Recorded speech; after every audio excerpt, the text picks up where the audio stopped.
Good morning, everyone. Welcome back to my channel. I hope everyone is having a wonderful, beautiful, blessed, and amazing day. For those of you who are new to my channel, my name is Vanessa, and the name of my channel is Lifestyle with Vanessa Stevens. And for all of you who are returning and my new subscribers, thank you so much for returning to my channel.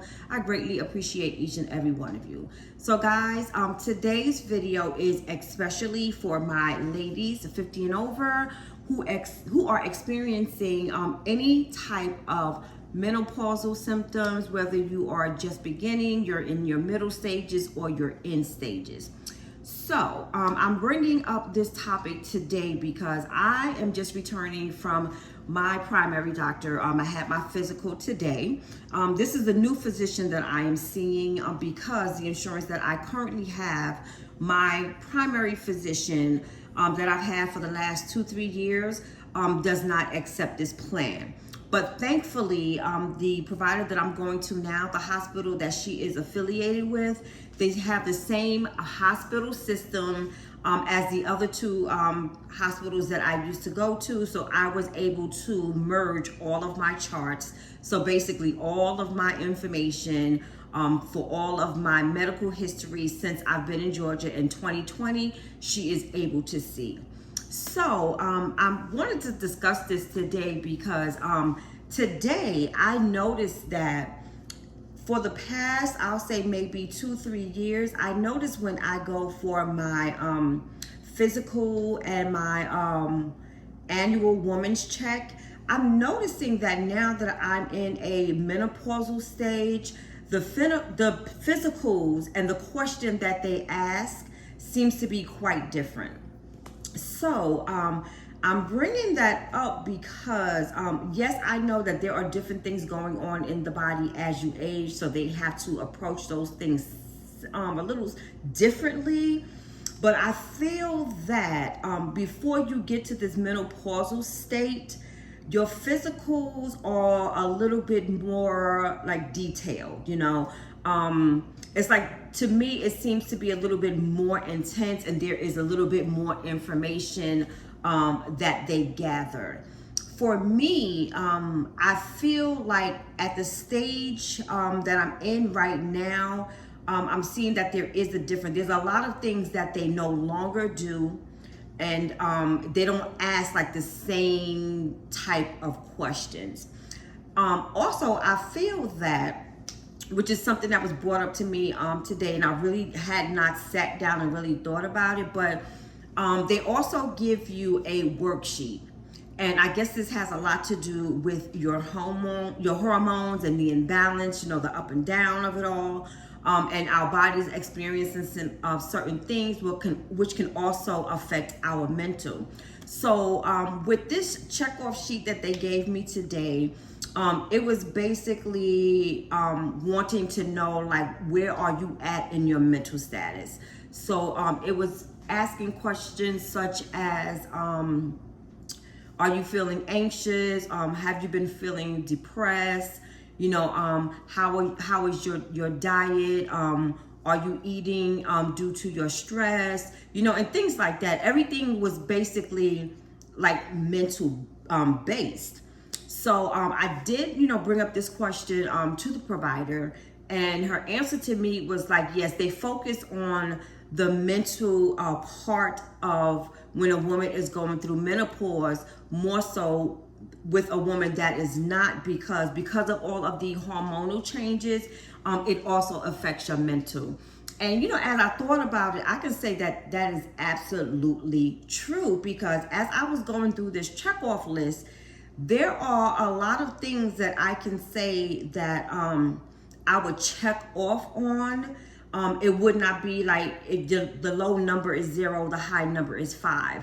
I would not say that it is a 5 or 4 or not even a 3, but there was definitely a lot of 1s and 2s. And from the rate that, or I guess the number at the end of the checkoff list that I gave, it equaled out to me being mildly depressed. Now, for me, I would say that I'm not in a depressive state. But then I do notice that sometimes, my mood swings back and forth. And like she said, it has a lot to do with the hormones. And of course, because of a lot of things that I've been going through within this past year as well. So I'm trying to figure out if I'm feeling these things that I'm feeling because of the hormonal changes, or is it due to what I've been going through for the past year, or is it a combination of the two? With that being said, and the reason why I'm asking myself and wanting to know for myself the answer to that question is because I was prescribed a medication for the anxiety and for the mild depression. Now, I'm not really a pill popper. Basically, I'll be 59 next week, so I'll say 59. At the age of 59, the only medications that I am really on is, I would say, my blood pressure medication and my vitamin D. Because, I haven't been getting much sun, haven't been going out as much, due to me dealing with my mom. Now, with that being said, to me, and I guess because in our black community, any medication that you're taking for mental stuff is like a taboo. So I guess maybe that's why I'm feeling the way that I'm feeling. But I can say, however, I've noticed a change in me, and the way I respond to people, how aggravated I get, how overwhelmed I get, and how anxious I get. And I've noticed that these things have amplified within the past year, and I've had a lot of life changes. I've went from a person who has been getting up and going to work every day from the age of 13 until the age of, I'll say 57, until the age of 57. I had to leave my job in order to do the things that I had to do, for my mom, because I am her power of attorney. I am her primary caregiver. I am the one who handles everything when it has come to my parents, So upon me leaving my job, did not know that this economy was going to be the way that it is right now, and I was not going to be able to find a job, because it's not like I'm sitting home every day and I'm not doing anything, just watching TV. Trust me when I tell you, I am on my laptop every day applying for as many jobs as I can, because I'm used to working. I'm used to being up and out of the house, all day, every day. Though I may complain about it when I'm in the hustle and bustle of working, I enjoy working. I enjoy getting up in the morning and having my coffee and having conversations with my co-workers, learning new things on the job, meeting new people, developing relationships with patients, and co-workers. Those are things that I do enjoy. And I do get stressed out, and overwhelmed and a little anxious, when I think about these things. And I do notice that because I have those feelings dormanted in me, my reaction to certain things is, could be a little off as well. But that is something that I was really thinking about. And for my ladies over 50, I wanted to know if you wouldn't mind going into the comments and telling me, when you go for your annual physicals, are they asking you these same questions? Is this something that you're going through as far as them checking in on your mental? Because I do feel that it is a good thing, because a lot of us black people do not believe in getting a checkup from the neck up. They don't believe in that. So I can say that I don't know if I'm going to take the medication. I am going to monitor myself when it comes to those things, because I do know that I do, deal with some of those feelings. But like I said, I wouldn't rate it as a high 5, like maybe a 1 or a 2. I do know I get anxious when I'm in a stressful situation, or when I'm feeling kind of anxious. So I guess my question to you guys would be, when you go for your annual physicals, and now that you're in a menopausal stage, are these questions that they ask you as well regarding your mental status? And if so, do you feel that it is a hormonal thing, or do you have some stressors going on in your life as well? That is just a question that I wanted to pose to you guys. Because I really don't know. Of course, I'm just going through these things and I'm learning about these things, even though I inform others, about things that I'm going through too. So I'm coming to the end, I think, but there still are things that I do not know and I am not aware of because I am still in the midst of it.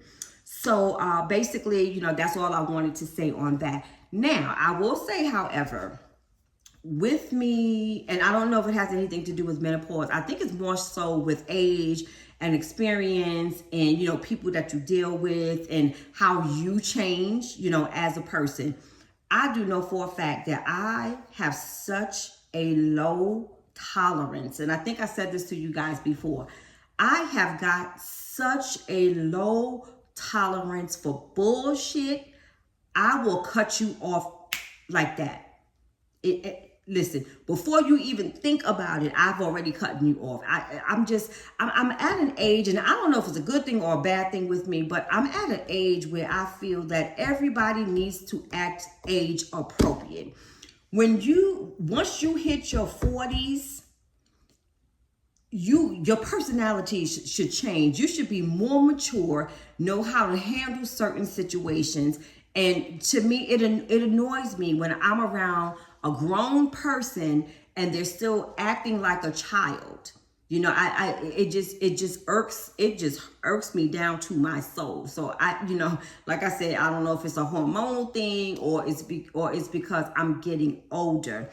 And I've noticed that with that being said, and I don't feel like it's a bad thing, but depending on the type of people that you have in your circle, if you guys are not all on the same page or have the same aspirations or are basically not into the same things, eventually it's going to cause friction in your relationship. So when you start to notice that these things are happening, then that means it's time, to depart. Because either that person is going to lift you up or either that person is going to bring you down. And these are things that I often talk to my children about as well. That's why I said, I feel that once you get to a certain age, you should already know these things. So, like back to my children, my son is 25, my daughter is 31. And I feel that if you have, like, let's say, you have a group of friends, right? And I'm not saying that you're old school friends. Like I have my girlfriends that are in New York. Those are my ride or die girls. I will never separate my friendship with them. We have so much love for each other. We are always there for each other. We can talk to each other about any and everything. We don't even have to talk to each other every single day. Months can go by without us speaking to each other. We're texting, but months can go by. But those are still my girls. But I'm talking about as you get up in age and you start to meet new people and you bring these people into your circle, if you find that you're the one that's always giving, or you are the one who is trying to elevate, or you are the one who's always trying to motivate, but you don't see this in that other person, eventually at some point it's going to cause a friction in your relationship, because you guys are not growing together. That brings me back to my topic where I was saying about being equally yoked in your relationships. So either, like I said, that person is going to either bring you down or they're going to lift you up. Even in your personal relationships, it's like you have to be on the same page in order to connect. And it's not bad to disassociate yourself with that person, if you feel that you guys are moving in different paths. There's nothing wrong with that. It's life, But for me, what I'm saying, what equates to me is that I've found out, I'm getting to know who I really am at this stage in life. I know my wants, I know my needs, I know what I can deal with, and I know what I can't deal with. So right now, at this point in my life, I'm looking for people who are going to be around me and be in my circle, who are going to be like-minded. Because when we are all like-minded, striving for the same things, talking about the same thing, and I don't want to be the bigger one in the group. I always want there to be someone there that's going to help me elevate as well. But I feel that when you get somebody who is in that same space as you, all of these things that I'm going through as far as mental, will ease it some. It'll ease it. You're not having crazy conversations, or you're not getting upset with these person over, nonsense. You guys are living adult lives. You're learning to agree to disagree. And you don't have to worry about being stressed out or being anxious, because of this or that. That's where I'm coming from with that. But that's basically all I wanted to ask you ladies. And please respond in the comments if you don't mind. And before ending this video, guys, let me tell you, I think I've been doing fairly good for the past couple of months. Trying to get this weight down, trying to eat healthy. But I am going to tell you, I'm not one of those people who are going to lie to you and hide behind the scenes. I do get to the point of where I start to crave, because I haven't had these things in a very long time. So of course, you see these bags behind me. I went to Walmart. Basically everything in this bag is sugar, y'all. Basically everything in this bag is sugar. So I'm going to share some of these things with my son. So, it ain't going to be all me, but I went in the store as a big bag, and I'm just going to, do what I have to do. So of course I picked up my creamer again, which helps me a little bit with using a lot of sugar. So this has some sugar content, but not as much as using regular raw sugar. I also picked up some bacon for my son. I don't eat bacon, I eat sausage. That's for, breakfast, to make some grits or something. I do have my turkey sausage, which I normally get, and I needed some stick of butter. I made some salmon yesterday, y'all. Did not have no butter, and I was upset because I make my salmon in the deep fry. I'm sorry, brain fog, y'all, the menopause.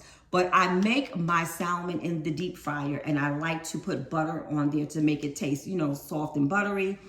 And y'all, let me tell you what I used, because I didn't have it.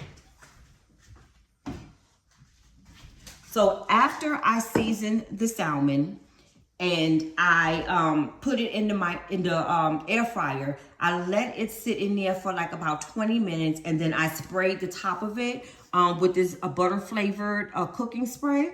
Then I let it cook a little bit more for maybe another 15-20 minutes, and then right before taking it out, I sprayed it one more time, and then I let it sit in there for like 10 minutes, and you couldn't really taste the difference. It still tastes really, really good, even though I did not use a real authentic butter. So that's just a little tip for you guys if you want to try it. And I needed some more eggs, so I did pick up the eggs. Guys, I don't know what's going on, but I always check my eggs, as you should, before I purchase them, to make sure they're not cracked or anything. And I think I went through like about 5 cartons, and they were all missing one egg. I don't get it. I don't know what was going on, but I came across one that had all of them, nothing cracked or anything. Now here we go with the big bag. So of course, even though I was bragging that I haven't had any chips in a while, I picked up a bag. I'm gonna try to go through this, as slow as possible, not consume it all in one day. And I have not had any ice cream since, I think, maybe last summer. So now we're getting into the season of where I'm hot all the time, like especially like in the evening when I'm also going through my hot flashes on top of the heat, and I need something to cool me off. So I went and picked up some ice cream. This is the first time I'm having great value, trying to save them coins, y'all. I got money going out, but nothing coming in. So I picked up the Great Value Home Style Vanilla Ice Cream.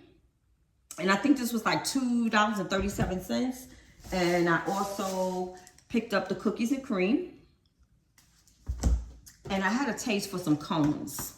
So I picked up some cones as well. So that is basically all I purchased for today. That's all I have to say to you guys. So thank you for listening, and thank you for tuning in. And please remember to like, comment, and subscribe, and also hype my video. And please remember to like, comment, and subscribe. And I'll see you guys in the next video.